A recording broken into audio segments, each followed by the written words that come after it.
Të ka ndodhur ndonjëherë që për një raportim tëndim për çështje të tilla ke pasur një përgënjeshtrim nga ministria, ke vënë re ndonjë fushat, po them thonjza dezinformimi, që ti ke kuptuar që në fakt ajo çfarë po thon nuk është e vërtetë dhe nuk i shërben kauzës ose po përpiqen që të mbulojnë gjërat e veta përmes kësaj narrative dezinformimi. Nuk ka punuar brakiterapia një 12 vite në Shqipëri, punoi 6 muaj, tani është prish prap. Por përpara se të prishej tani pati një 3 javë që u prish.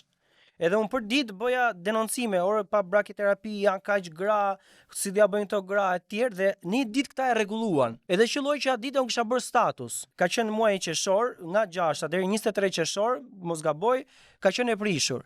Dhe këta tani bën një reagim në faqja QSUT-s që brakiterapia funksionon, e bën e tjerë. Ore e kishe nga data X, në datën X të prishur. Më përgënjeshtruan gjoja këtu, edhe unë i ktheva përgjigje, e tjerë. Ka pasur një moment tjetër me angioskaneri, po, i cili shërben për pacientët të cilët do duhet të bëjnë koronaren, e njohur në gjuhën popullore. Dhe një pacient më shkruan dhe më thotë, shiko, thotë, vajta tek spitali sot dhe nuk e bëra, thotë, këtë lloj diagnostikimi. QSUT-ja dele dhe më përgënjeshtron.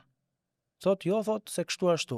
E ndërkohë vën punë edhe burime të tjera të mia dhe më thon, e vërteta është e tillë. Për pacientët të cilët vinë jashtë QSUT-s, nuk e marrin këtë shërbim, nuk e bëjnë dot. Dhe kjo është e vlefshme vetëm për pacientët e shtruar.